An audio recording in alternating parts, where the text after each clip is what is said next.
Hello, everybody. Nice to be with you.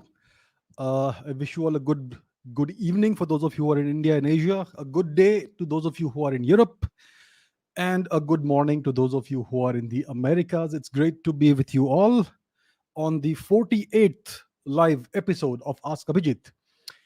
So let's see who all is with us. I can see many of you have been commenting. I can see Karthik, Futuristic, Akash, Knox, Prayash, The Real Traveler, Tanmay Deshpande, Shivaji Raje, Aryan Chauhan, Satoru Gojo, Dragon Power 50, S2 Vlogs, Danish Gurung, Vedant, Shibani, Akshay, Aaron, Kingster, Pavan, Gautam, Ultimate Tiger, Prachi Agarwal, Hardik Sharma, AJ Nair, Pratik, Sangam, Tanmay, Gaurav, Prithviram, Sujoy Kumar Ghosh, Divij, Jenish, Abhay Shah, Aryan, Yuvraj Garg, Sujoy again, Saurabh, Ayush Negi, Kalyan, Tushar, Harbinger, Sonu Tiwari, Samir Pandey, Neha, Harsh, Priya, Abhiraj, Itachi, Tanmay, Sushant, and many, many more.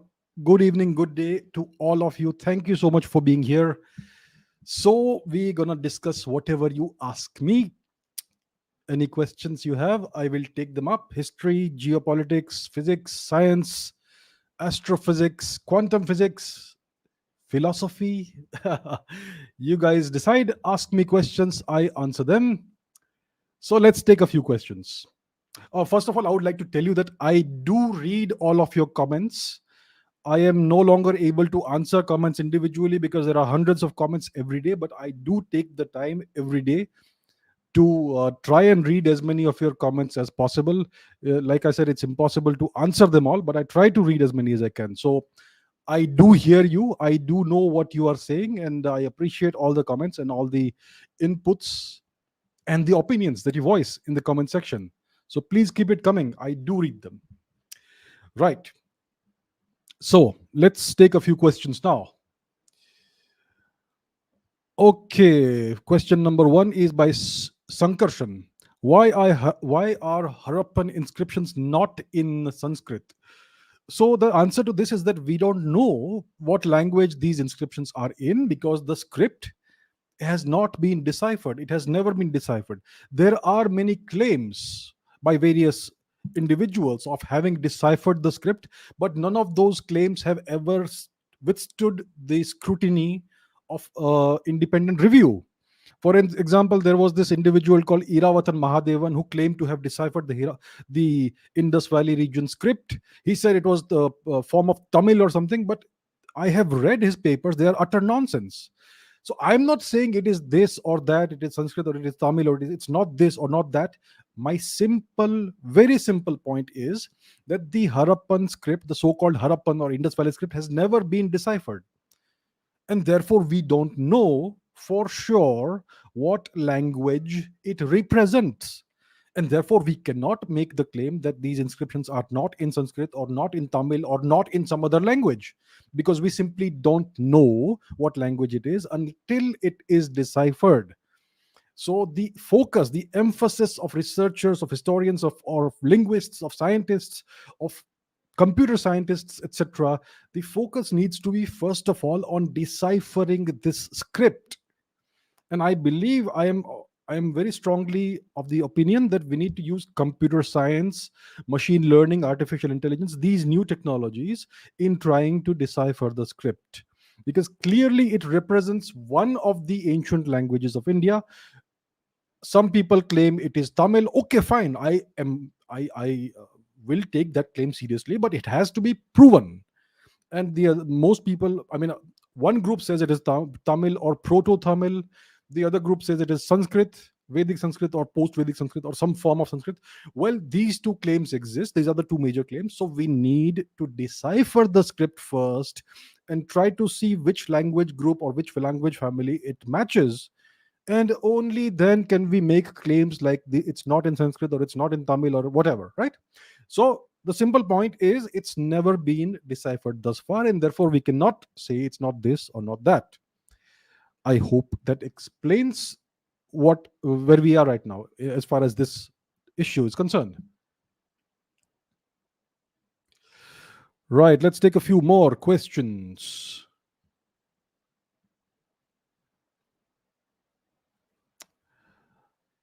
Okay. Prithviram says, recently the Karnataka High Court declared that Tipu Sultan fought with the British so that he could impose the Muslim rule, and he even did various horrific things, etc. And what is my view about this? My view about Tipu Sultan is very clear. He was a barbarian. He was a brutal tyrant. That's what he was. He was not a force for any kind of good. He was someone who spent his entire life and career trying to destroy Indian culture, and and and he spent his entire career oppressing the people of India, the people he ruled over. There is absolutely no doubt about this, no question about this. Yes, in the past, there has been this narrative that has been woven around this individual. He has been portrayed as a freedom fighter. Every year on Republic Day or whatever the day is, you have this display, this parade in New Delhi, in which the state of Karnataka puts up the effigy of this monster as if he's some great representative of Karnataka, I think. So you know what? This has all been debunked. The narrative which mainstream historians had put across for decades in India, all the textbooks also in India used to say this, it's that he was a freedom fighter who fought against the British. And there was even some TV series on the state-run television channel, Doordarshan, wasn't it? The Sword of Tipu Sultan, in which he is portrayed as a great freedom fighter who fought for the country and died for the country. That's all lies. It has all been debunked. He was a brutal tyrant, and if the Karnataka High Court has recognized this fact, well, I am glad it has, because there was absolutely nothing about him that was good. He was an oppressor. He was a tyrant. He was a brute. He was a barbarian. He was a monster. I mean, I can go on, but you get the point. So that is the fact about this specific individual, Tipu.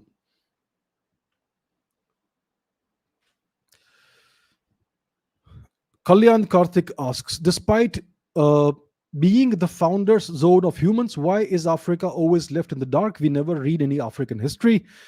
The West disposed of the entire continent as a mere resource factory. Why? Well, that's what the West has done. If you study the history of the past 500 or so years, it's the age of colonization. So the West they developed and acquired certain technologies that allowed them to navigate the whole world via the oceans, and they developed these technologies such as firearms, etc., which enabled them to rapidly conquer other countries, faraway countries, the Americas. We know what happened there. A brutal, horrific genocide happened there. More than 100 million people, Native Americans, died in North America itself alone, and even worse happened in Southern America, in South America. And they colonized the whole of Africa. They colonized most of Asia. We know what they did in India. They stole they plundered the entire wealth of India for about 2.5, 3 centuries. India's GDP was over one third of the entire world's GDP, and by the time the British left in 1947, India's GDP was less than 2% of the world's GDP. So we can see where the wealth went, and the British GDP rose while India's GDP fell. So it's very clear what happened. Now, when it comes to Africa, in the 19th century, the European nations divided up the entire continent of Africa for colonial purposes. The Germans were involved, the Belgians were involved, the Italians were involved to some extent. The French had a very great, very prominent role in colonizing Africa. The British, of course, were involved in this. Even the Americans were involved. So they divided up the continent and plundered everything they could, all the natural resources, all the mineral wealth, whatever was there, everything.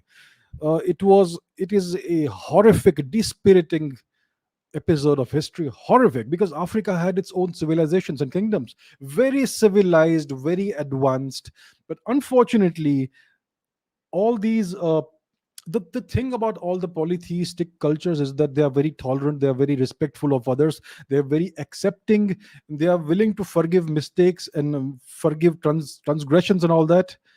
So that is a pattern that you see throughout the past 3 or 5 centuries, that these monotheistic Abrahamic cultures have wiped out and destroyed every polytheistic culture in the world, almost.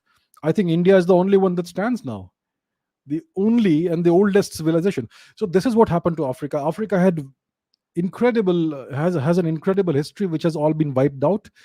Uh, I think today native African historians and writers are trying to rediscover the history of Africa. But if they had any written records, etc., they did have writing systems and all, but it's all been destroyed by the Europeans. The same way the history of Southern America, South America was destroyed. All the ancient texts of the indigenous peoples in South America were destroyed by Christian missionaries because they considered that to be the work of the devil or whatever. That was the pretext. So if you destroy the native people's history, then you can impose your own version of history on them, and you can impose your foreign religion on them. So that's what happened in South America and North America. That's what happened in Africa. Almost everyone in these places, in these continents, is almost exclusively Christian now. The only region that resisted was Asia to some extent. India is still not converted. Well, there are conversions happening as we speak right now, but that's a different story.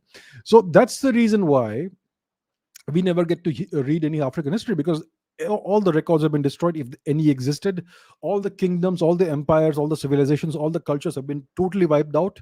The almost the entirety of Africa's population is Christian now, or Muslim, but there is very little indigenous culture left. Yes, there are the various peoples, there are various ethnic groups like the Igbos and various other people, the Zulus and so on, the Bantus, who to some extent try to preserve some aspects of their indigenous culture. But when it comes to religion, they are mostly all converted to one or the other Abrahamic religion. And so that's the sad story of Africa. It's the place was plundered, destroyed, and then discarded. And we can see the consequences of that today in the place. I mean, today Africa has been divided. The political boundaries of Africa have been all arbitrarily drawn by the European powers. So what happens is that you have these ethnic groups that are spread across multiple countries. Ideally, you would draw political boundaries based on where each ethnic group, each linguistic group resides. Now, what happens is that you have 2 or 3 countries across which an ethnic group is divided. For example, the Igbo people or whatever, and their allegiance lies to their ethnicity more than to the country in which they reside. And therefore, you have these horrible outbreaks of tribal violence and much more. And then you had what happened in Rwanda 2 decades ago, which was all done by the Catholic Church. They have actually officially apologized for their role in the Rwanda genocide. So even today, you have so much interference from the West in Africa. They will simply not let Africa be in peace and develop on its own. So that's a brief overview of what happened in Africa and what's still happening in Africa today. It's a very sad story.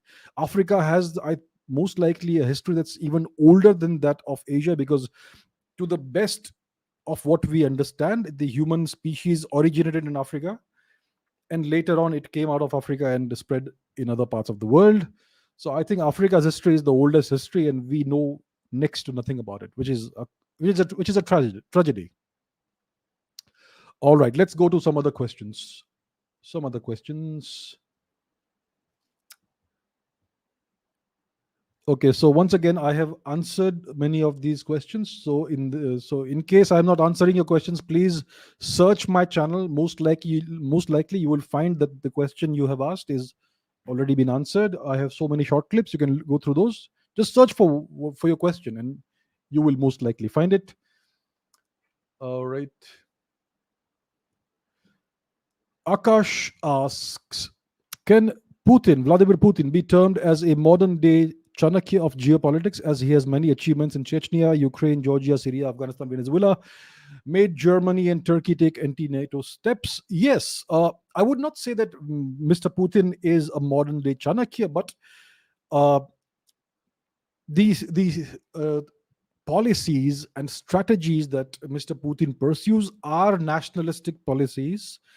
These are policies that are grounded in realism, not idealism. They're grounded in realpolitik, and the only approach is the major approach is that of pursuing the national interest of Russia, and that is very much the school of thought that Vishnugupta Chanakya propounded. If you study his writings, if you study the Arthashastra, etc., you will find that he was very much a proponent of realpolitik, of realism, and of putting the national interest above everything else. So the highest duty of a ruler is to ensure the long-term prosperity of the nation and the people. So the ruler is supposed to serve the nation and the people in the long term. You may do certain things in the short term that may not be well understood, but as long as it has the right long term effect, it is all valid and legitimate. So the highest morality is that the kingdom or the country or the nation should prosper and the people should prosper. And I think overall, if you look at the entire uh, career of Mr. Putin as the president or the leader of Russia, he has taken actions that promote the Russian national interest, the long term national interest. So he has certainly done his best to expand Russia's sphere of influence and the sphere of military intelligence and other activities. Like you said, he has succeeded in pacifying the Caucasus region, Dagestan, Chechnya, etc. He has taken certain actions in Ukraine. He has reclaimed the Crimean region, which historically has been a part of the Russian Empire. So I think he was from his perspective justified in annexing Crimea using military means. When it comes to Georgia, also he has furthered his national interest in that region. Syria, he has succeeded in defeating to a large extent NATO and the US in Syria.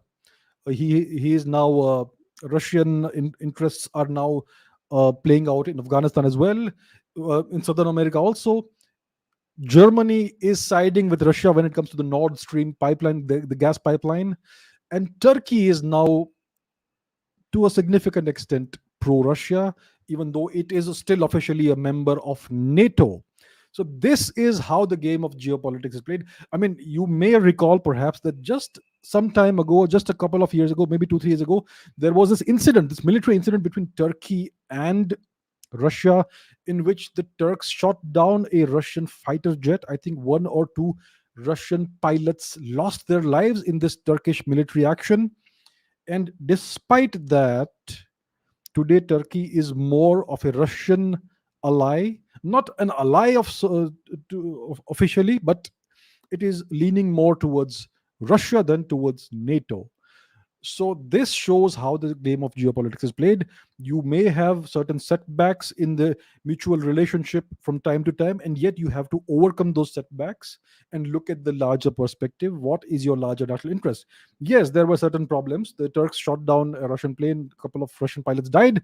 Now if it was Indians, they would be all emotional and say we should never work with them again.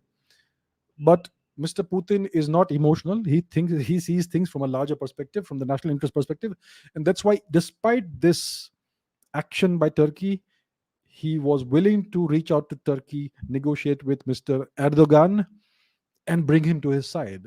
So that is how you play the game of geopolitics, through realism, through real politics, and by putting everything subsidiary to the national interest. So, yes, Mr. Putin can be said to be following the teachings and the principles of Vishnugupta Chanakya.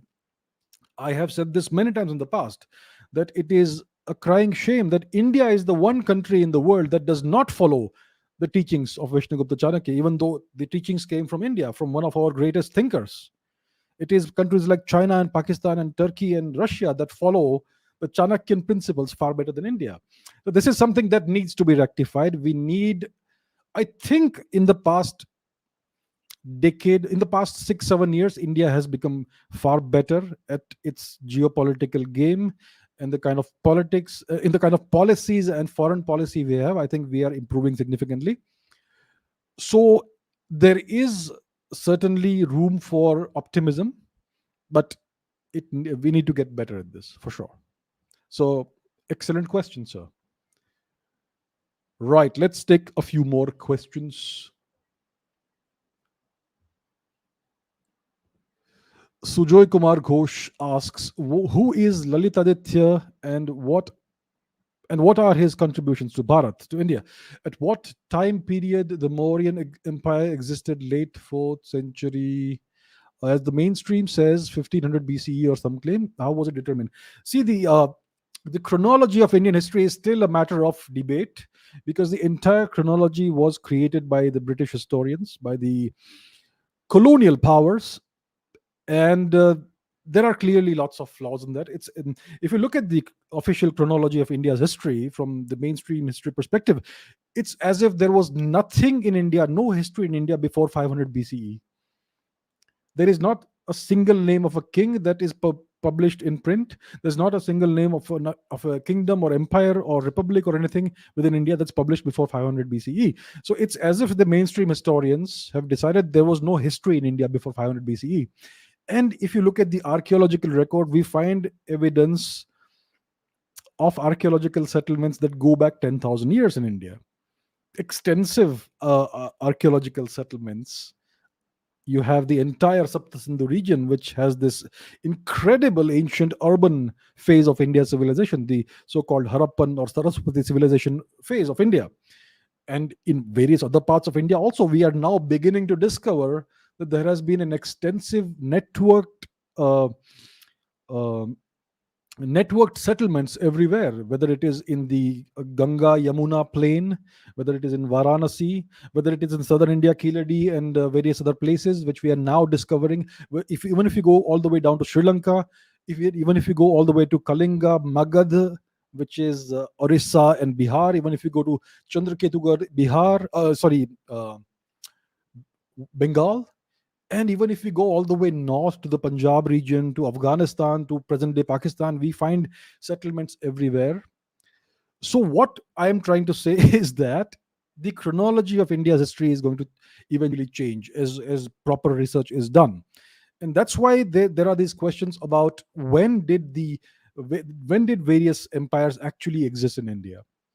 Some people claim that the actual date of Gautam Buddha is about 1500 BCE, not 500 or 400 BCE, right? Some people have made this claim. Some people have called into question the dating of Vardhaman Mahavir, the founder of the last great Tirthankar of Jainism, and so on. So I think this is all eventually going to be rearranged, the chronology, as we discover more things. It's bound to happen. Now, according to the accepted versions of history, the Mauryan dynasty was post Buddha, sometime in the, I think, 4th century or so BCE, approximately, right? That's when it began. That's when Vishnugupta Chanakya brought this young boy Chandragupta to power. He was an orphan boy. He had no lineage, no aristocratic lineage or royal lineage. He was an orphan boy, but Chandragupta Maurya was elevated. He was tutored by the great strategist and realist Vishnugupta Chanakya, and he was elevated to the status of emperor of all India. Incredible story, and that's how the Mauryan Empire began. Now, who is Lalitaditya? Lalit Aditya Muktapida, I don't remember the exact century in which he lived, but he was one of the great kings of India. I think he was based in Kashmir, Srinagar, or somewhere thereabouts. He is the emperor who constructed the great Martand Sun Temple in northern India, in Kashmir. And he was a great conqueror. Uh, Mainstream historians try to deny this, but it seems from what we know from the written records, it appears that he conquered large parts of Central Asia and large parts of the rest of India as well. So he was a great conqueror. He was a very vigorous military campaigner, and he most likely is one of the great emperors of India. And I have said this in the past, that if you are a great emperor in India, the mainstream historians will try and marginalize your contribution. So there are many such great kings. Amogha, who I think was a Rashtrakuta emperor, if I am not mistaken. I remember Amogha Varsha. You have the Cholas, who until very recently no one used to write about, no one spoke about until about 5 years ago. I think about 5 years ago, almost no one in India knew the great achievements of the Chola Empire. They conquered the entirety of Southeast Asia, all the way to the Philippines, right?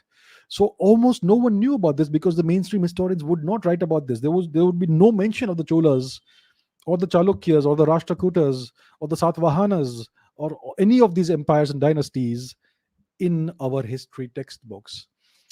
So that's what's going to change now. Now that history is out of the hands of these state sponsored historians, now that you have independent researchers, even scientists who are now studying and researching history, now the truth is beginning to come out, and it's going to accelerate. This process is going to accelerate in the coming years, in the next decade or so. So what I would say is that Lalitaditya Muktapida was one of the great emperors of India, and that is somebody that needs to be studied in far greater detail. All right. Okay, I can see one question being asked 17 or 18 times, which I will not take. Let's see some more questions. Okay, here we are again. My views on Audrey Truschke. I think that that person is not even worth discussing. See, I may have said this before. Let me say it again. I do not discuss individuals. Individuals don't matter. I do discuss individuals who are major historical figures, people who have genuinely changed the world or contributed something significant to the world. I will discuss such individuals. I will discuss Vishnugupta Chanakya. I will discuss Chandragupta Maurya. I will discuss Emperor Ashok. Whether he was good or bad doesn't matter. He was a significant figure. I will discuss historical figures: Napoleon, Alexander, Julius Caesar, Arminius. I will discuss historical figures, and I will discuss prominent figures today who are significantly changing the world. That's why I will discuss world leaders who are still active today. I will discuss people like Elon Musk, Jeff Bezos, etc. People who really matter. Now, the person you just spoke about, Audrey Truschke, is an insignificant person. 50 years from today, nobody will give a damn about that person. So I do not discuss such people. I don't discuss myself. Do I talk about myself? Who is Abhijit Chavda? What is his life and career? Who cares? I am not that important. I don't matter. So I do not discuss individuals. It is a matter of simple, straightforward policy that such people don't deserve to be discussed. So that's all I have to say about that. Right, let's take some more questions. Now, this is an individual I am willing to discuss. Yogi Adityanath. I think he is a very promising leader. I have a great deal of hope in Yogi Adityanath ji, and I hope that once he has sufficient uh, what do we call it, experience in administering a state like UP, I hope that one day in the future, not in the very far future, he may hopefully ascend to the leadership of the country. I think there is a great deal of potential in Yogi ji, and I hope to see that happen in the future when the time is right. So I think that he is one of the very promising leaders in India today. Right, some more questions. Eikichi Onizuka. Someone asked me if I watch anime, Japanese anime. You know what? I wish I had the time to watch anime. When I was a kid, I used to love watching cartoons. Uh, Unfortunately, as of today, I do not watch any anime. I don't have the time at all. I wish I had the time to watch certain such entertainment shows. I used to like anime, yes, but I no longer have the time to watch it. Anyway, what you're saying is that please do a bookshelf tour showing us your book collection, future video. Maybe, hopefully, I'll do that in the future. This is not the only book collection I have. I have a whole stack of more books. I have 2 or 3 more bookshelves like these elsewhere, and I have books lying around everywhere. So I have so many books. I have more books. I have I buy more books than I can read, and I have read more books than I have ever bought. So that's that's how it is with me and the books. So these books here, uh, many of these are about physics. I mean, professional physics books, MSc, PhD, and further level. And there are other books as well over here about, I think, history and philosophy and some fiction as well. And I've got so many other books elsewhere. So maybe in the future I shall perhaps make a video about the books that I have. Maybe. So yeah, okay. Thanks for the suggestion. Yes. All right. What else do we have? Georgian Ajay says, please tell us about the Kalpa Vigraha idol. I haven't studied this in sufficient detail. I have heard about it. Uh, there is this claim that it's an extraordinarily old idol, about 20 or 26,000 years old or something. I still haven't found the time to study it in detail. So maybe give me a week or so and I shall get back to you about this. Well, it's a good question. Thank you for asking.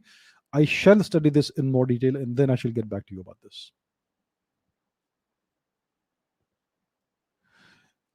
Sparsh says, is the government of India really democratic or partial? See, the democracy, let me tell you something. Democracy is an illusion. Whether it is India, whether it is the European Union, whether it is the United States, all these liberal democracies, to a large extent, democracy is an illusion. It is a facade that hides a deeper reality. For So why do I say that democracy is an illusion? I think many of you will disagree with what I am saying, and I understand why you will disagree, because aren't we all allowed to vote once in 5 years? Isn't that the meaning of democracy? Well, I have some news for you, my friends. Democracy is not only about voting once in 5 years. The true See, there is something called first principles thinking. There are two kinds of thinking. One is dogmatic thinking and one is first principles thinking. Dogmatic thinking means you have heard various narratives from the media, you have read some articles, you may have read a book or two, or somebody you admire in the as a public thinker, as an intellectual, may have certain opinions and you believe all that. And then when I say that democracy is an illusion, you will reactively say that no, you are wrong, because all these people have told me that democracy is true and democracy is the best thing in the world. So that is called dogmatic thinking. You are thinking using the products of other people's thoughts. You are not thinking from first principles. So what is first principles thinking? First principles thinking means going to the root of the problem. When you talk about democracy, first ask yourself, what is the meaning of democracy? Voting once in 5 years is not the meaning of democracy. The true meaning of democracy is that since you have such a large population in any country, you cannot all get together and run the country. Therefore, you elect representatives who truly represent your will, and those people will run the country on your behalf, but they have to be answerable to you throughout. They have to be answerable to you, and they cannot run the country based on their whims and fancies. The moment they try to do that, they have to be removed. So democracy has to be participative, and every citizen should have an equal chance of becoming an elected representative. And democracy has to be participative, not just once in five. When you vote once in 5 years and then you forget about it, you're not participating in democracy, right? So here's what happens in most democracies: you vote once in 5 years, then you forget about it, and then you have no role in the governance or the running of the country or in influencing those whom you have voted for. And the second thing is that, are you actually are you actually capable of running for election? If you if you want to stand for election, do you stand a chance? According to the theory of democracy, every citizen has the right to stand for election and hopefully become a representative of the people. So that is in theory, and in theory in India it is like that. But in reality, you don't stand a chance of being elected unless you have crores of rupees to throw about in each election. So a common citizen doesn't stand a chance of getting elected as an independent candidate. You have to become a member of a political party, and they will choose you as they will give you they will allow you to stand for election only if you meet certain criteria. Now, these political parties, is there any internal democracy in these political parties? I am not talking about any specific party. I am saying in general, if you look at the average political party in India, is there any internal democracy? Do they vote for their leaders? Or do they have a leader who is, do they have leadership that runs in families? So the truth is that most political parties in India are family run proprietorships. There is no internal democracy within. The members of the political party never get to choose the leaders. They can only worship those who are in power in the party. And that's why every election, year after year, you get the same 5 or 6 candidates standing for election. This is not democracy. This is a farce. First of all, individual citizens don't stand a chance if they try to stand for election. And secondly, political parties have no internal democracy. And thirdly, there is no participation in democracy. Once you vote, once the election is done, you are marginalized as a citizen. You have no say in what happens afterwards. So this is why I say that democracy is fake. Democracy has to be real. There has to be democracy throughout. Even within political parties, there need to be transparent elections for the leadership of the party, and so on. I think I need to talk about this in further much detail in a structured manner. Maybe I'll make a video about this. So this is not the situation only in India. It's a situation in most so-called democracies in the world. And that's how it is. So I would say, to answer your question, the government of India is partially democratic. Partially democratic. It's not a real through and through democracy. India is not a through and through democracy. No country in the world is a real proper democracy. That's the answer. That's the truth. Preet Mohanty says, what will happen in world geopolitics if Russia becomes more powerful than the US? Well, then you will have a geopolitical realignment. Right now, the major power in the world still is the United States of America. It has the world's largest and most powerful military. It has this global network of military bases in various countries across the world. It has naval bases, it has non-naval bases as well, it has airports, it has access all over the world, and therefore it's a global power. It can influence events in the world at a moment's notice. That's why it's called a superpower. China is an aspiring superpower. They want to reach that status, but they are still far from it. Their economic might is significant, but now their economy is showing signs of grinding to a standstill, which is a dangerous sign for the world. Now, when it comes to Russia, I think it may not. I am not 100% sure, but I think it's not even in the world's top 10 economies. Or maybe if it is somewhere near the 8, 9, 10 positions. Most likely it's not in the top 10.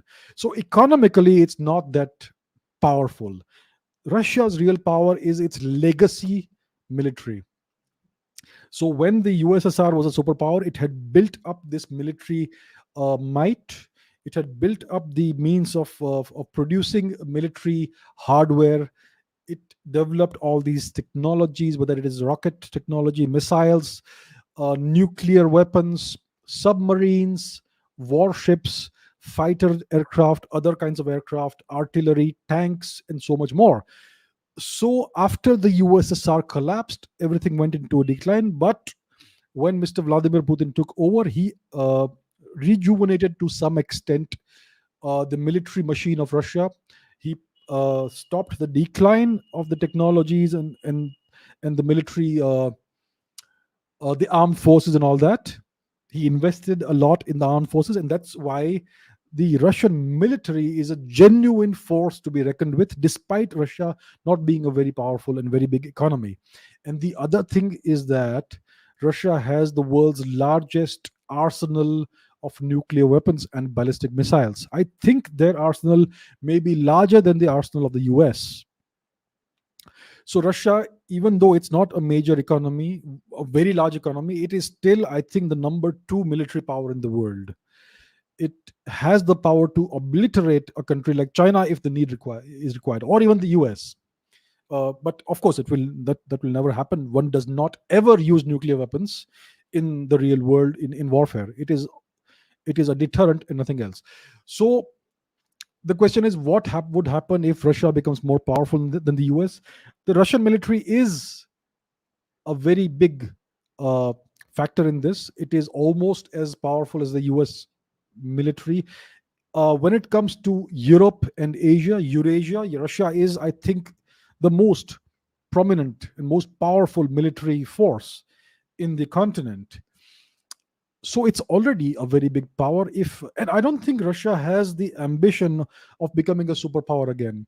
They are not trying to construct military bases across the world. They're not trying to do that. They're not trying to project power globally. I think their emphasis is on consolidating their position in Eurasia. But if Russia were to do that, then the world would become more interesting. There would be a tripolar race then for superpowerdom: US, Russia, and China. And that would complicate matters significantly. So that is all hypothetical. But as of today, Russia is a very major military power. And maybe it's a stabilizing factor to some extent, because the world needs some sort of balance. If you have only one superpower, then that superpower can run roughshod over the entire world. When you have two or three major powers, then it makes the world a more balanced place, but sometimes a more dangerous place. So that's how it is.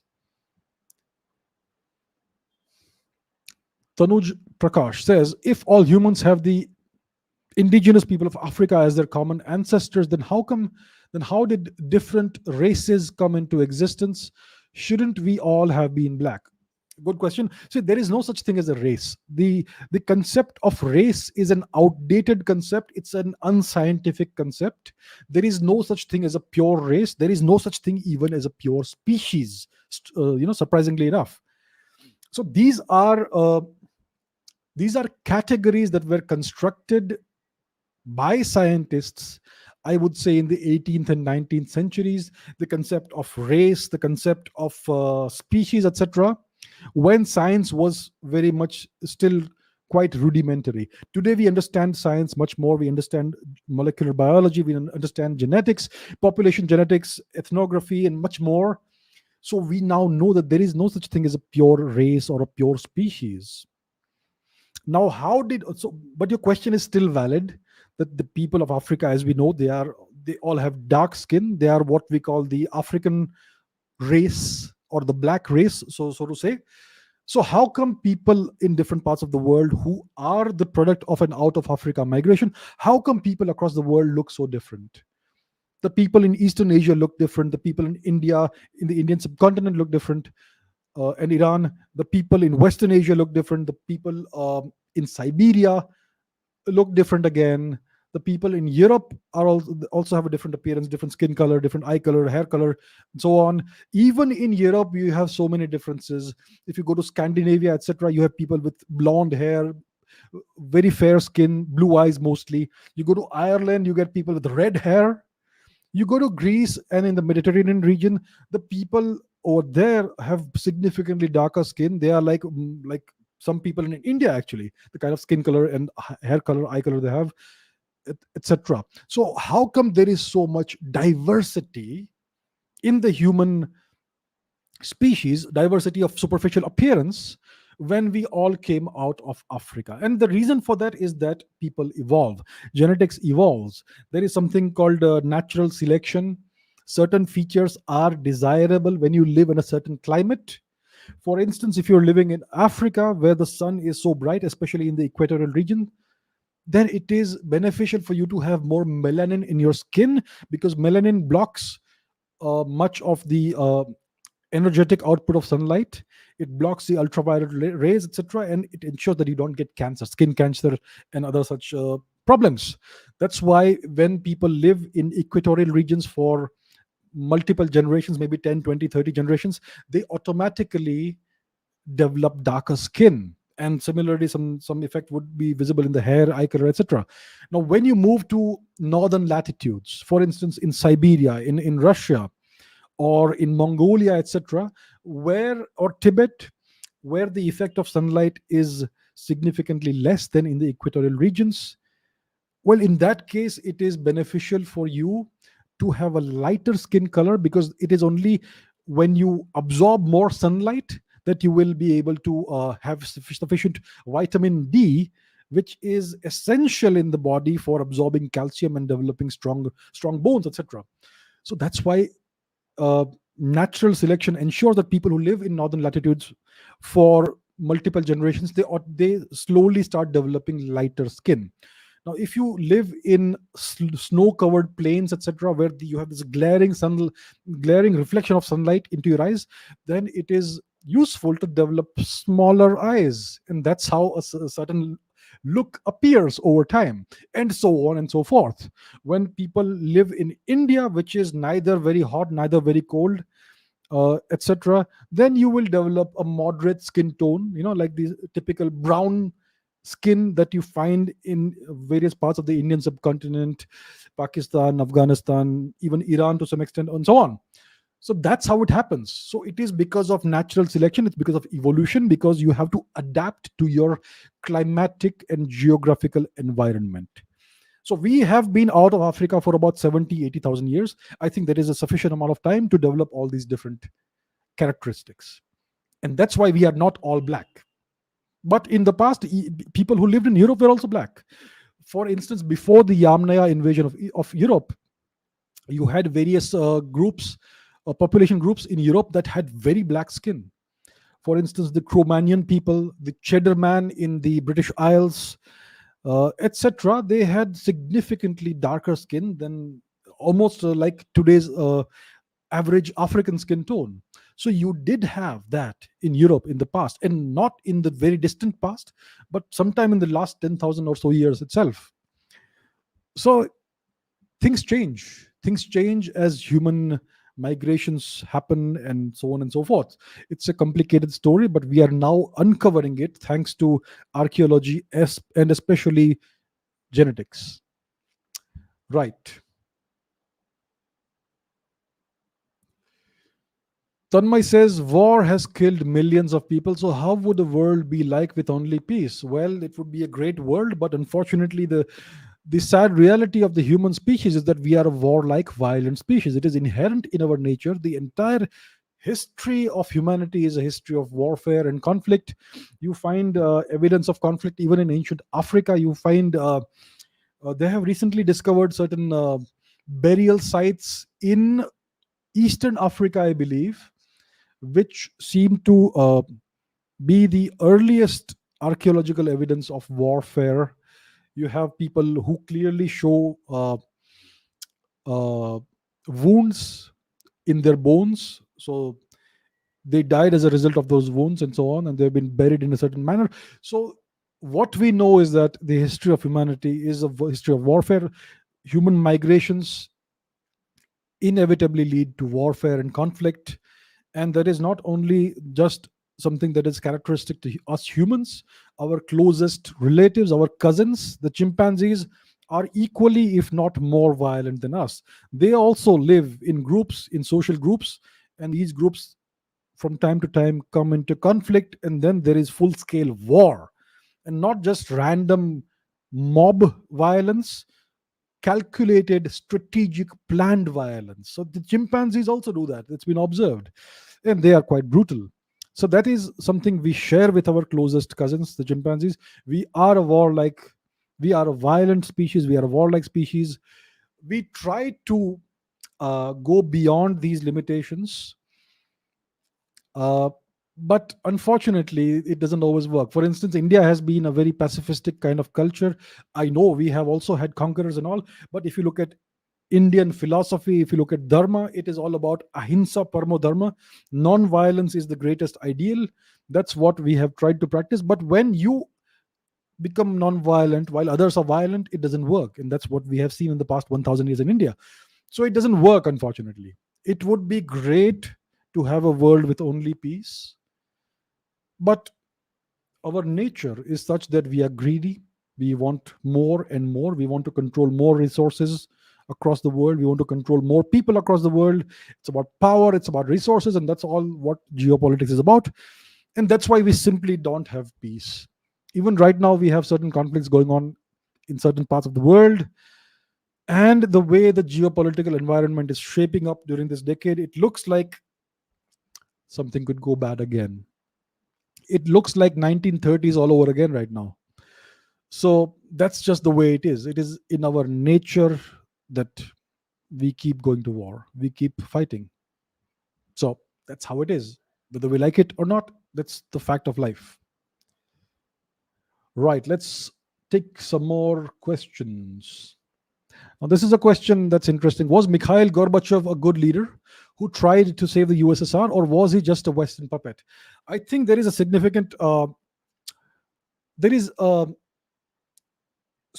opinion in many parts of Russia that Mikhail Gorbachev was a Western puppet, and well, we do know that the USSR collapsed under his watch while he was the leader of the USSR. So clearly, he was not strong enough or a good enough leader to keep the USSR together. He presided over the collapse and the disintegration of the USSR, and then he handed over in some way or the other power. I mean, his successor was Boris Yeltsin, who was very much a Western ally, and under Boris Yeltsin, Russia, it just went so bad. I mean, the economic collapsed. The people were in poverty. Boris Yeltsin's reign as the leader of Russia was one of the lowest points in Russia in the past century or so. And it all happened thanks to the actions of Mr. Gorbachev, whether it was his actions or his omissions, whether it's acts of commission or acts of omission, doesn't matter. But history will look at Mr. Gorbachev as somebody who was unable to keep the USSR together, and his actions led to what happened later in the 1990s, the near collapse of the economy. So I would say that Mr. Gorbachev was not a good leader. A country the size of Russia or the USSR needs a very strong, powerful leader. I am not saying the leader needs to be an autocratic, an oppressive, or tyrannical leader, but the leader has to be strong enough to be able to hold the country together and administer it in the right way. And the same applies to India. A country the size of India, a subcontinent sized country, needs a leader of that magnitude, somebody with the force of will and character to be able to take the country, this enormous diverse country, in the right direction. It's a huge challenge. So I would say that Mr. Gorbachev he was one of the weakest leaders the USSR ever saw. What book am I reading right now? I'm reading multiple books. I am always reading 3 4 books in parallel at the same time, and I never have enough time to read books, unfortunately. I have such a long reading list that I need to read. I think it's gonna take me 10 or 20 years to finish all those books. So it's all wishful thinking, but I am always reading. You can see a few books here, and there are other books as well. So I'm always reading multiple books.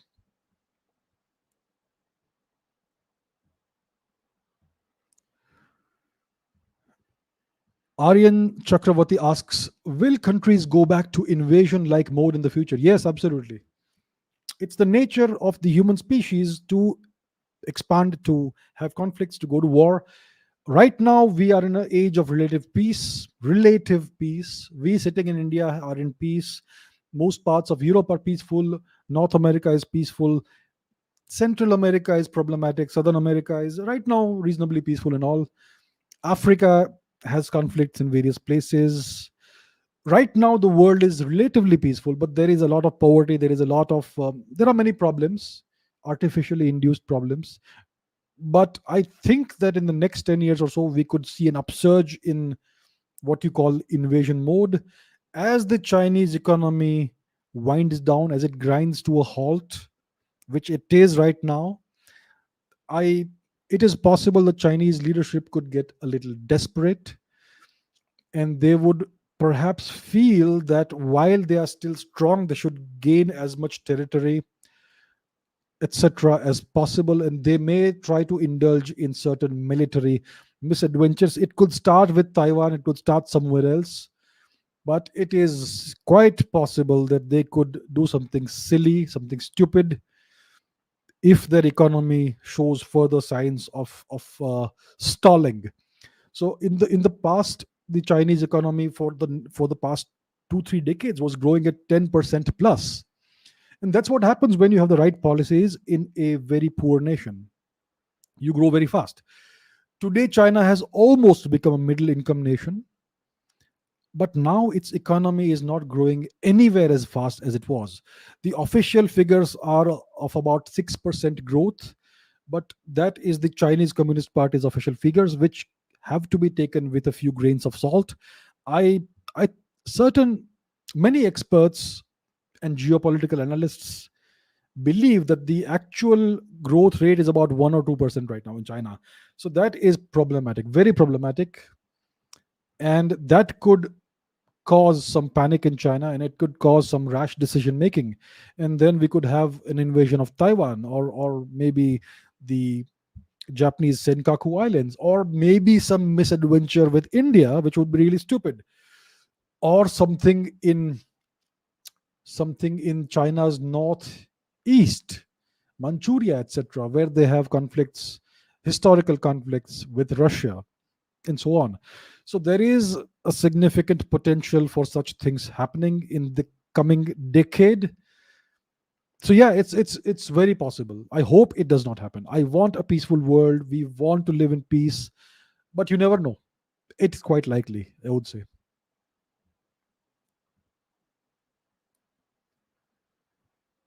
Right. Okay, Dheer says, I have read Anuj Dar's book. The government doesn't want you to know this. He is an ex journalist and has researched for decades about Subhash Chandra Bose, also known as Gumnami Baba.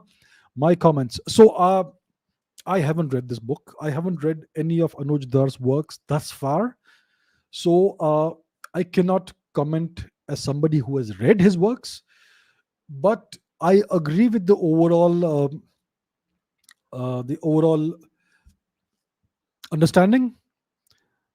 I'm quite convinced that Subhash Chandra Bose did not die in that alleged plane crash in Taiwan, Formosa, all those years ago.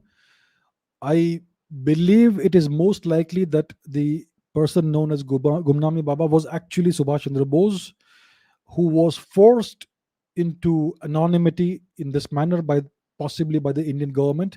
Maybe the condition of for him to return to India was that he would not declare that he is Subhash Chandra Bose, and he would go into some anonymous mode, somebody who never speaks, Gumnami Baba. I believe there is a very strong possibility that this is the case. So I do not believe the mainstream narrative that Subhash Chandra Bose died in that so-called plane crash. I believe that he survived beyond the Second World War, and I think there is a very strong chance that Gumnami Baba was actually Subhash Chandra Bose back in India. I will need to read Mr. Anuj Dar's works to understand this in further detail, because I'm aware of the fact that he has done extensive research in this topic. So it is again something that I need to read up on. But my comment is that I am quite convinced that Subhash Chandra Bose did not die in that plane crash, and most likely he came back to India. Okay, tell us about the Islamic Golden Age. Was it built on the backbone of Indian science and technology? So, this is something that modern historians don't want to speak about. But if you look at the works of the Arabic historians and translators, such as Al Biruni, etc., they are very clear about the fact that they have merely translated Indian texts. So let's talk about what the Islamic Golden Age was. So it is something that went on for about 2 or 3 centuries, from the ninth, 10th, 11th, 12th century, thereabouts. And it was an age in which the Islamic world was quite liberal. They absorbed a lot of knowledge from India, because at that time India was under invasion by the Turks. It started with the Arabs under Mohammed bin Qasim. That's what we learn in history. But later it was the Turks who unleashed wave upon wave of invasion on India. Afghanistan was the first to fall. Gandhar, the first part of India to fall to the Turkic invasions, was Afghanistan, then parts of Punjab, and so on. It was a gradual process which lasted about 2 or 3 centuries or more than that. And what happened was that, along with the soldiers and invaders, the Turks brought in scholars from the Islamic world, people like Al Biruni, and there are various other writers. So these individuals would go to Indian universities. As you know, India was a land of education. India had so many great universities: Nalanda, Takshashila, Tilhara, uh, Vikramashila, Odantapuri, Sharda Peeth, and so on and so forth. There are so many, you cannot even name them all in this session. So, India had so many of these great universities, and they all had these immense libraries, which were all eventually destroyed and burned in the Turkic invasions. But while these still existed, these Islamic scholars and translators would come to Indian universities. They would translate books that interested them, books on astronomy, books on pharmacology, toxicology, medicine, Ayurveda, mathematics, strategy, uh, the Panchatantra, the Jataka tales, and so much more. So they translated all these texts from Sanskrit into Arabic, and then they brought all that knowledge back to the Islamic world. At that time, I think Baghdad was the center of the Islamic world, the center of the caliphate. And these Arabic historians were very clear about the fact that these are translations from Sanskrit, translations from from Sanskrit texts. One of these books was called Kitab al-Hisab al-Hindi, the book of Hindi, or Indian mathematics, and so on. So all of this knowledge, and see, the thing was that there was no copyright system at the time. Uh, Indians were very free with knowledge. We have always believed that knowledge is supposed to be free. It's not supposed to be sold or withheld. So Indian universities and professors and scholars were very happy to allow these guys to translate these texts into Arabic. And then all of this reached the Islamic world, and it was used to develop certain technologies.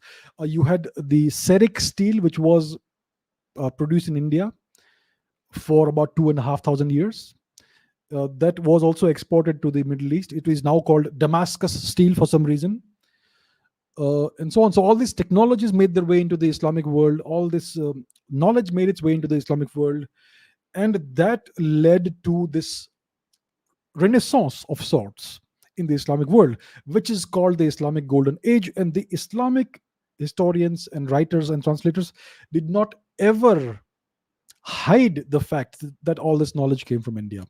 But when this knowledge was transmitted to Europe, the European historians decided to hide the true source of the knowledge. So the decimal system was called the Arabic numerals for a very long time. Today they are called the Hindu Arabic numerals. These are just Indian numerals. There's nothing Arabic about them. The only Arabic thing is that it was transmitted from to Europe through the Arabs, not through the Indians, and so on. So the Arabs and the Islamic writers never tried to hide the fact that all this knowledge was Indian knowledge. It is the Europeans who have hidden that knowledge. So today it looks like algebra, trigonometry, calculus, etc. It all emerged spontaneously in Europe at the same time, and all, and so much more. So the Islamic Golden Age was built on the backbone of Indian science and knowledge and technology, which is very true. and the Islamic Golden Age came to a sudden, abrupt halt. I think it was in 1258 when the grandson of Chinggis Khan, Hulagu Khan, invaded and destroyed Baghdad and the Islamic world. So the Islamic Golden Age came to an abrupt halt all of a sudden in the 13th century with the Mongol conquest of Baghdad. So that is a brief account of what happened and what the Islamic Golden Age was.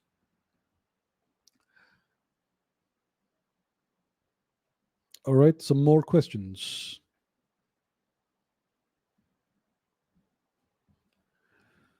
So many questions. Let me pick up some interesting ones.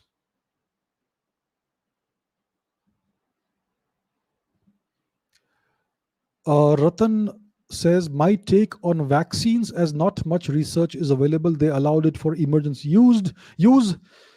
So this leaves us confused. See, vaccines typically need to be developed through an iterative process. You first develop a test vaccine, you try it on hapless animals. If it shows good results there, then, and if it doesn't show good results, then you improve it, you do something else, you make a vaccine that works on animals, then you try it on human subjects, a small group of humans. If it works there, then you do a second round with more test subjects and so on. So it's a long iterative process. There are many failures, there are many iterations, and so on. So vaccine development typically takes a long period of time. It is typically not something that is rushed through, and vaccines are typically not released in a few months time. It's typically a few years, 2 to 5 years, I would say, at least. Now, in the case of the coronavirus pandemic, we had to develop vaccines very fast, very rapidly. And so the process was kind of compressed, it was kind of rushed through. And therefore, there is a great deal of doubt among certain people about the efficacy of the vaccine. There are many claims of vaccine injury in some parts of the world, in the West especially. Certain vaccines are considered to be more dangerous by certain people, and so on. It is confusing for lay people. It's confusing even for scientists who have not studied every step of the process in detail. The thing is that I believe that the Indian vaccine, at least, is very safe. It is quite effective. So as long as you're in India, I would say go for the Indian vaccine. It has a very high efficacy rate, and there is almost no report of any adverse reactions. I cannot speak about other vaccines. Ideally, we would have wanted a proper, long, drawn out process of vaccine uh, testing and all that. Unfortunately, it was not possible because we had this newfangled virus that was unleashed upon the world somehow. So, yeah, that's why you had a truncated process of vaccine development. I would say that the Indian vaccine is quite safe. I don't know about the Chinese vaccine. I think it's not a good vaccine at all. It has a very low efficacy rate, I believe, and I don't know about any other effects. But the Chinese vaccine is something which we don't use in India, which is a very good thing. I think we have 2 or 3 vaccines in India: the Indian made vaccine, the Indian developed vaccine, there's the UK vaccine, and maybe something else. I would say, just to be safe, go for the Indian vaccine. It works. All right, what else? Lots and lots of questions.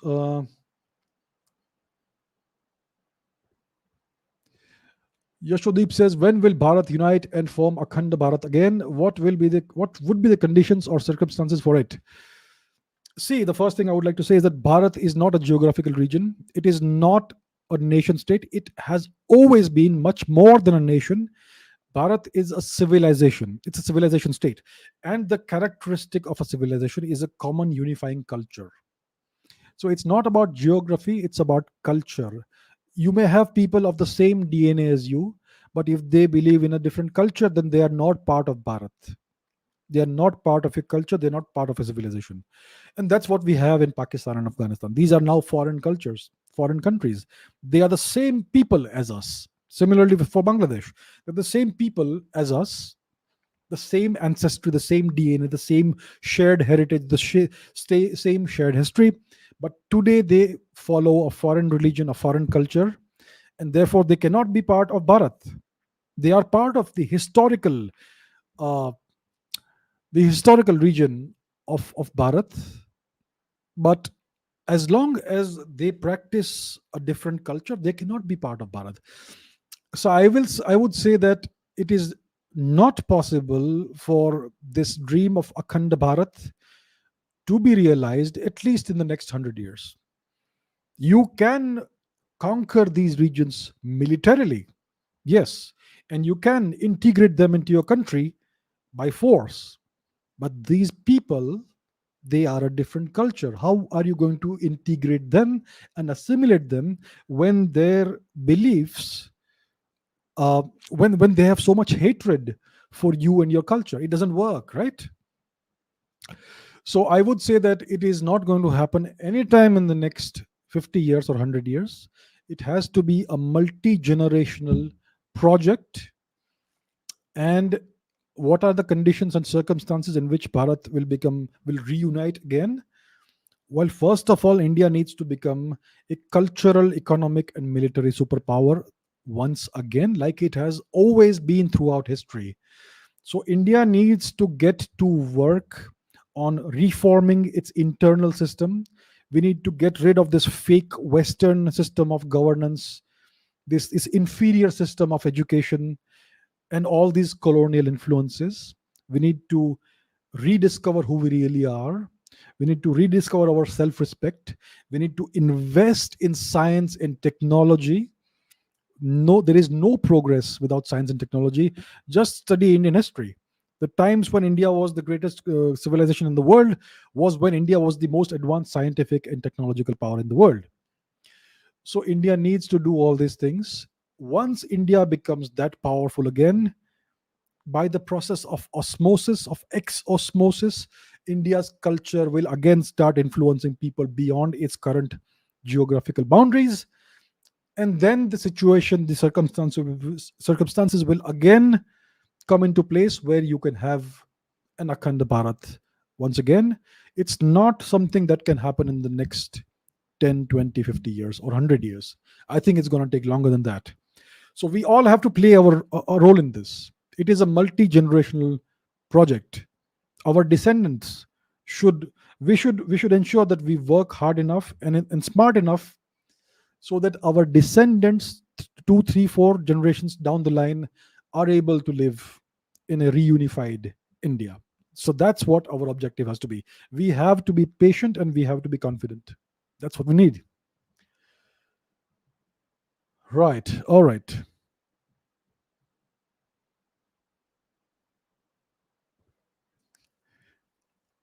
Okay. Amal says, what do you say to those that the right wing nationalists hired you? You know what? I wish somebody had hired me.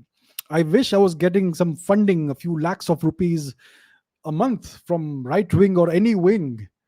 I wish I was on the payroll of some big organization. I'm not.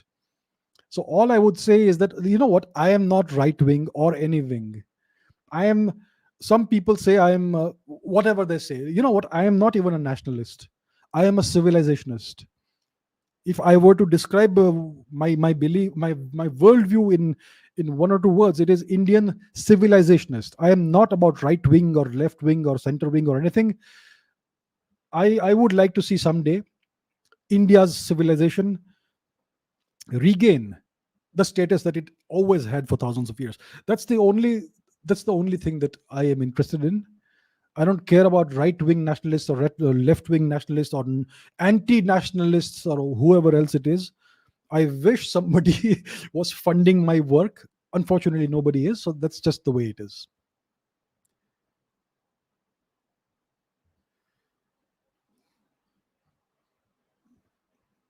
Prithviraj says, what are your views on the practicing of Reiki and meditation? So I am not familiar with Reiki. I have never practiced or studied Reiki. I don't know. I think it is some form of meditation or something. I don't have the specifics. Meditation is great. It is very beneficial, but it's not something that will give you results in half an hour. Meditation is hard. The first 5, 10, 15 times you try meditation, it's going to frustrate you.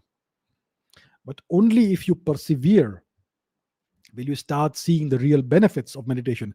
And again, there are many forms of meditation. Some are nonsense, some actually work. So you have to find the right form of meditation that works for you. Every human being is different. What works for you may not work for me. What works for me may not work for a third person. Everybody is different. We are all unique in our own way. We have to find what works for us.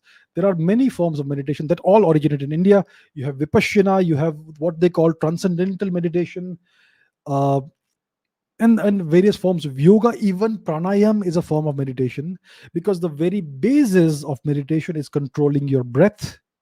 Of course, in transcendental meditation, there is no emphasis on controlling your breath, etc. It's all about clearing the mind of all the noise, the internal noise. It's about stilling the mind and focusing the mind. And that is very, very difficult, my friends. The mind is an indomitable beast. It is a noisy beast. It doesn't want to be tamed. So it's a struggle. So if you, I would say meditation is very, very beneficial for anybody, but it is very hard to do, especially in the beginning. The first 5, 10, 15, 20 times, it's going to be a struggle. If you persevere through that initial phase, then you will make significant progress. So, what form of meditation you should practice is entirely up to you. I think there's all kinds of information available online. I would say go for one of the forms, ancient forms of Indian meditation, whether it is whether it is something as basic as pranayam, which also works as meditation, by the way, or it is something like vipassana, which is again very old. Right now, I think the Buddhists have tried to claim it. Fine, okay, claim it. I have no problem with that. And then there are various other forms also. So I am familiar with vipassana and breath control, which is pranayam, etc. But and I have also tried what they call transcendental meditation. I think you should try 2 3 different types of meditation and see what works best for you. I think it's something that will benefit everybody in their personal growth and development. Okay, let's take some more questions.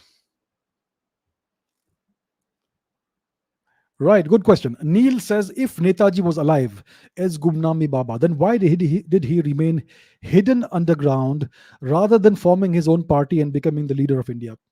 Let's say that tomorrow I want to form my own political party and be the leader of India. You think I will succeed?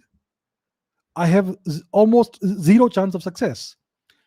What if someone wants to become a leader of India and form their own political party? It's not an easy job. We have to understand what political power is. Political power needs mobilization of people who will follow you and obey you unquestioningly, and people who can take control of the streets. It's always that. Behind political power, there is actual hard power. And for that, you need mobilization of people. You need this invisible infrastructure, this network of power. That's what you need to start a political movement. It's not an easy thing. So forming your party, okay, theoretically you can form a party, but the moment your party becomes significant in any way, you will come up against very stiff opposition from existing political parties who will feel threatened by the emergence of your party. And then you will run into various kinds of trouble. And as you know, if you look at the history of India, China, etc., when there is political conflict, there is conflict on the streets, there is violence. And if you are a small political party, you think you can withstand that sort of violence? I mean, just see what's happening in Bengal very recently. All I have to, all you have to think about is the events in Bengal in the past few months to understand what happens when a new political party comes up against an established political establishment. Now the thing is, why did Subhash Chandra Bose not reveal who he was, and why did he not try to start a political movement? I think, see, I am speculating here. This is pure speculation. If Gumnami Baba was actually Subhash Chandra Bose and he was allowed to come back to India, then there must have been preconditions imposed upon him by the Nehruvian regime. The first condition would have been you will never reveal who you are. The second condition would have been you will never try to become politically active. And maybe he agreed to this, and that's why he was allowed to come back to India. Now, in case he would have revealed who he was and tried to start a political movement, I think it's very easy to get rid of a person like that. Politics is all about sometimes in politics they eliminate people. I mean, I know it's not a nice thing to say, but I mean, look at history. Look at history, and that's it. This is something that happens routinely. If a new threat emerges politically, you have political assassinations and all, and it's happened so many times in India. There are so many instances of political assassinations and all that. So you know what? These are the reasons why Subhash Chandra Bose was not able to do that. In case Gumnami Baba was actually him, then all these restrictions were placed upon him. And the moment he would have tried, if he had tried to reveal his identity and become politically active, he would have disappeared overnight. So these are the hard realities of life, especially in politics. And that's the reason why he was marginalized. I hope that the truth comes out.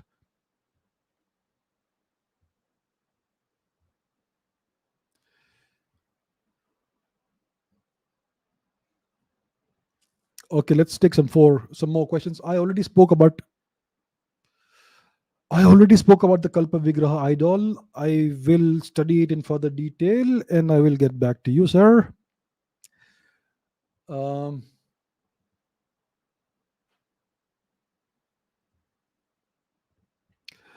okay, Rick says Elon Musk wants us to be a multi-planetary species. Is it necessary? You know what? It's not necessary. I would say I am not against us becoming a multi-planetary species. I would love that, but it is not necessary as of today. It is good to have, and let me tell you why. So first of all, one of the arguments that is given as to why we need to start colonizing other planets is that our planet is dying. We have ruined it totally. We have messed up the environment. We have polluted all our water bodies. Now we are even destroying the oceans with all this plastic pollution and various other assorted garbage and sewage we are dumping into the oceans. Uh, we have caused so much deforestation. Now we have caused climate change. The global temperatures are slowly rising, and it's going to cause global warming. It's going to cause the sea levels to rise. We're going to lose our coastal cities and settlements and on. So we are on the brink of a natural catastrophe. It looks like something that will happen in slow motion over the next 100 200 years, and therefore maybe it is necessary for us to move to Mars or some other place. So that is one of the arguments that's put forth. I would say it's a stupid argument. That is not the reason why we should go and explore other planets. Earth is our forever home. It is our birthplace. We cannot trash it and then move on. This entire idea of trashing your planet and moving elsewhere, it is something that comes out of European colonialism. So what the Europeans did in the past 500 years was that they invaded entire continents: North America, South America, Africa, Asia, and they plundered everything. They treated everything as a resource. They treated Mother Earth as a repository of resources, something that is to be exploited, and they caused immense ecological damage. If you look at North America today, the entire mentality is a settler mentality, that we are here temporarily. This is a country, a land we have conquered. We're going to use it. We're going to exploit it, and we're going to trash it. Look at what's happening. Look at the fracking that's being done. It is causing so much harm to the environment. It is polluting groundwater resources almost like forever, and so on. And they just don't care. They just want to exploit resources and use them and then move somewhere else. So this entire mentality of trashing your home planet then moving somewhere else, it's a consequence of the colonial mentality that has been in vogue for the past few centuries. Now, if we destroy our planet and move to Mars, what is the guarantee we will not destroy Mars in a few hundred years again? So that is not the right reason for moving to another planet, but I would say that it is very much worthwhile for us to become a multiplanetary species, because it gives us more options in the future. If something happens, if we discover a comet or an asteroid that is headed for Earth, then as of today we do not possess the technology needed to divert an asteroid or a comet, which would possibly lead to the end of humanity. So in case we have another planet where we have been able to settle down, it will give our species a chance. We may even be able to move some more people to Mars or wherever else before such uh, an impact happens. So that is one reason why we would want to become a multiplanetary species. The other reason is that it helps us build better technology and it gives us more options. Eventually, hopefully, we should become a species that exists on multiple planets, maybe even on multiple star systems. If we can move to the Alpha Proxima Centauri star system or something in the next couple of 100 years or so, it would be good. So progress, scientific and technological progress, is always welcome. We have to keep progressing, but it doesn't mean that we should treat our home planet as a disposable resource. So I am I agree with Elon Musk to a great extent. We should become a multiplanetary species, but it should not come at the cost of destroying our home planet.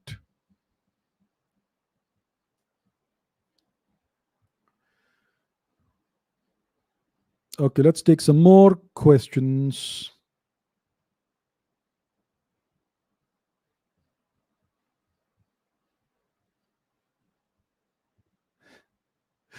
Okay, this is an interesting observation by Kalyan Karthik. Karthik says that as a Telugu speaker, I can vouch for the fact that Telugu has at least 50% shared vocabulary with Sanskrit, but Telugu is in the so-called Dravidian language family, RIP logic. What are my thoughts? I agree with you. You know, this entire language family, the so-called Dravidian language family, was created by an British missionary. Was it Robert Caldwell? I think it was Robert Caldwell, who studied one southern Indian language, Tamil, and on the basis of his fragmentary, rudimentary understanding of just one language, he created an entire language family in which he placed Telugu, Kannada, Malayalam, Tamil, and various other southern Indian languages. And our historians and linguists and academic experts blindly, slavishly have been following this nonsensical categorization ever since. It shows you how deeply mentally colonized and mentally enslaved our academicians are. So, like you say, the Telugu language has at least 50% shared vocabulary with Sanskrit. It is easier for a person whose mother tongue is Telugu to understand Sanskrit than it is to understand Hindi. And the same can be said about languages like Kannada, for example, which also has about 40 to 50% at least of shared vocabulary with Sanskrit. There is a significant amount of Sanskrit vocabulary in Malayalam, in Tamil, and every other southern Indian language, and yet it's called the Dravidian language family. I am not saying that we don't need to properly examine the languages. What I would like to see is that the government of India should start a national institute of linguistics in which they would appoint young researchers, not established ones, young researchers in their early 20s, a bunch of researchers, 10, 20, 30, 40, 50 researchers who would dedicate their time to researching India's linguistic families a priori from the very beginning without any of these colonial influences. And only then will we be able to study and understand our ancestral linguistics properly. Right now, like I said, we don't have first principles thinking, we have dogmatic thinking. Our thoughts are all predicated on what nonsense has been poured into our heads since the time we were born. We don't think a priori, we don't think from first principles. So that is something we need to start. So, Kalyan, Karthik, you are absolutely right. There is no logic in placing Telugu in the so-called Dravidian language family. There is no such thing as a Dravidian family. The word Dravidian is a colonial colonial invention. It is something that was derived from some word. Uh, I don't remember which word it is, but if you look at India's classical literature in any language that is more than 500 years old, there is no word like Dravidian or Dravida. This is a colonial invention. The word Dravidian is derived from some word that they had found somewhere in India's literature, but it is a neologism. That's what it is. So I agree with you, Karthik, that this needs to be re-examined a priori from first principles. Now, this is a good question. What's the difference between culture, religion, and nation? Culture is an entire manifestation of your lifestyle. The languages you speak, the traditions you follow and practice, the kind of lifestyle you have, the kind of worldview you have, the festivals you celebrate, the kind of music you enjoy, and the kind of music that has emerged out of your civilization, the kind of entertainment and art forms you have, the dance forms, and the kind of education system you have, what kind of ethics and morals you follow, and and revere, kind of, and what gods you worship, what is your philosophical outlook, and all of that is what constitutes culture. So when we talk about dharma, the various dharmic traditions, Hinduism, Buddhism, Jainism, Sikhism, and much more, that is actually culture. It is a manifestation of culture and civilization. It is not a religion. It is not religion. What they call Hinduism, Buddhism, Sikhism, Jainism, these are not religions. These are dharma. The translation of dharma is not religion. Dharma is a word that cannot be translated into English, because in English is a narrow, inferior, and limited language. It is not a nuanced language. So, what is religion? Religion is one of the three Abrahamic belief systems: one God, one prophet, one book. There are three Abrahamic religions. So, religion is that only. No polytheistic belief system can be categorized under the umbrella of a religion. It is different. It's culture, it's civilization. So that is culture, that is religion, and nation is simply a geographical entity. A geographical entity in which so it is something that comes out of the Treaty of Westphalia a few centuries ago. So today we follow the Westphalian nation state system, in which every nation is a specific geographical area in which you have a number of people who live there, and you have a specific form of governance. So that is a nation. And each nation is supposed to be sovereign, and there should be non-interference, and so on and so forth, according to the theory, which never actually happens in reality. It is not implemented in practice. There is a lot of interference and attempts to undermine nation sovereignty and so on. So India is today defined as a nation state, which is an enormous fall from its historical position, which is that of a civilization state. So in a civilization, you can have multiple political entities. In a civilization, you can have multiple kingdoms, multiple nations. So if you look at the extent of India's civilization, historically, it has been the entirety of India's subcontinent and much of Southeast Asia. Much of China is influenced by Indian culture historically. Tibet was part of India's civilization, and Japan also, to a great extent, is influenced by Indian culture. So civilization is something that is much broader. Nation is something that is very truncated and restricted. Religion is an Abrahamic construct, and culture is what I just explained in brief. So, good question.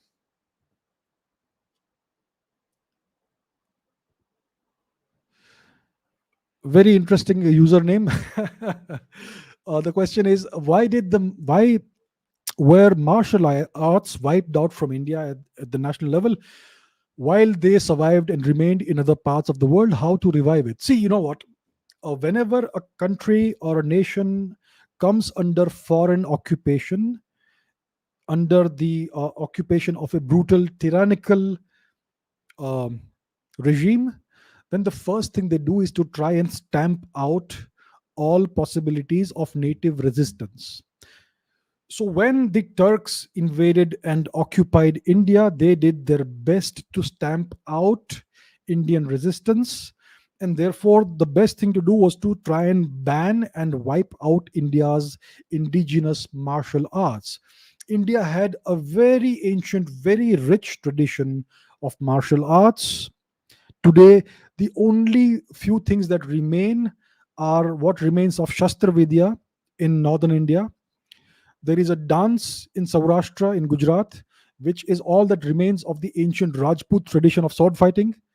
Then you have Kalari Payotu in Kerala, which is one of the old forms of India's martial arts. And then you have a martial arts tradition in Manipur, which the British also tried to stamp out from 1891 onwards. But some of it has survived, and it's very interesting. So it's in Manipur. It's called Thangta, and there is another form of martial arts also in Manipur. Now you see that martial arts have survived in Burma, in Thailand, in the Philippines, in Indonesia as well. In Burma, you have a form of martial arts. In Thailand, you have Muay Thai.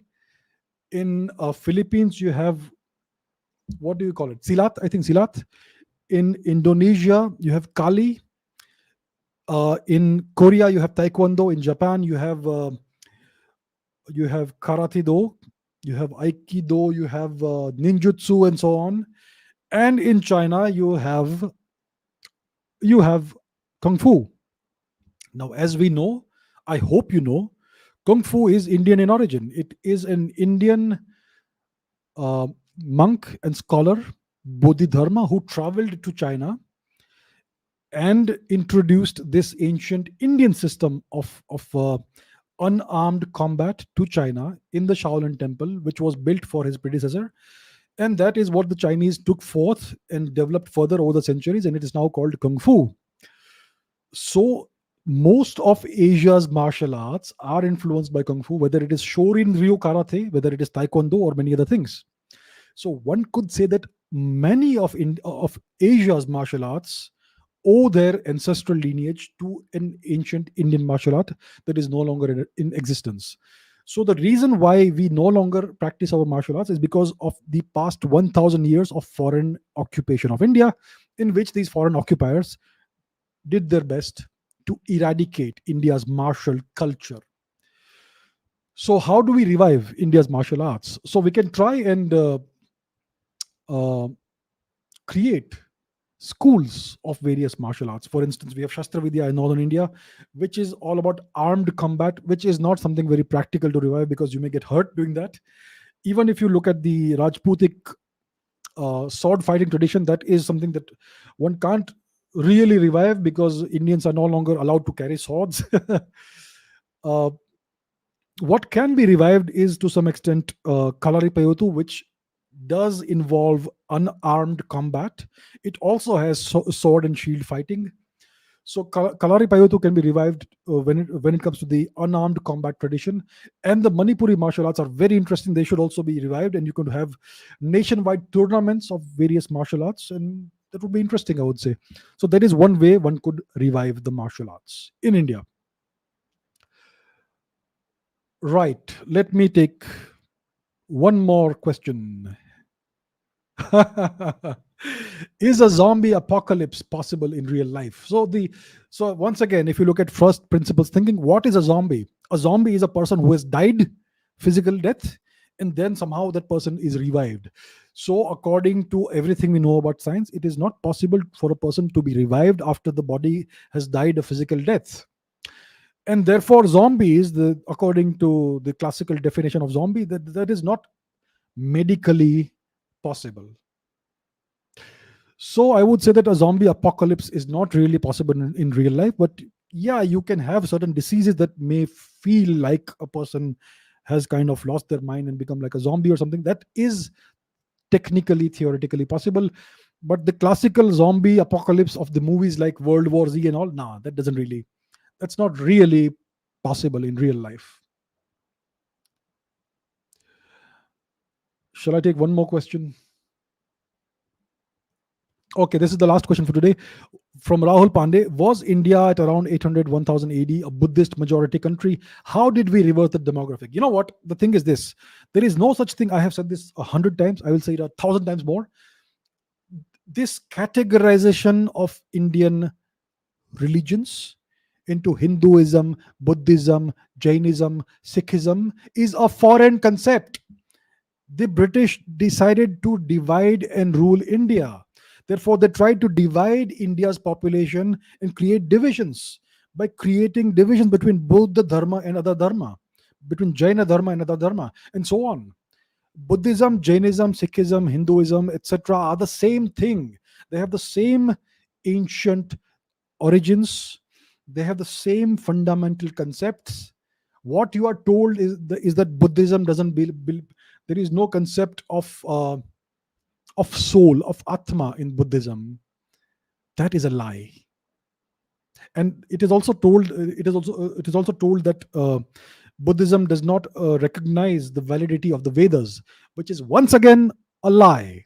Look at my older videos, you will find the truth there. I have given references. So now, to answer your question, yes, about 1,000 years ago or so, there was a significant what we call Bodh Dharma, which is one of the flavors of Dharma itself, was very popular in India. It was quite widespread. What happened? How come it is not practiced anymore in India? It is all a consequence of the Turkic invasions of India. So the Turks, when they invaded India, they started from Central Asia. Central Asia was Hindu Buddhist, all of it. Even today, you will find ancient Hindu temples all across Central Asia, even in Armenia, Azerbaijan, and you will find Buddhist stupas all across Central Asia, in Uzbekistan, Turkmenistan, Tajikistan, Azerbaijan, so on and so forth, Kazakhstan, everywhere. So the Turks, what they did was they eradicated Buddhism from Central Asia. They destroyed all the stupas, all the monasteries, all the temples, and they destroyed as many statues of the Buddha as they could. So the word for idol or statue in these people's vocabulary was Buddh, which means Buddha. And when they started invading India, starting from Gandhar, which is Afghanistan, they started destroying every manifestation of Buddha that they could find. So they destroyed all the ancient universities, all the ancient stupas, viharas, monasteries, etc. They massacred Buddhist monks, and they destroyed Buddhist statues and so on.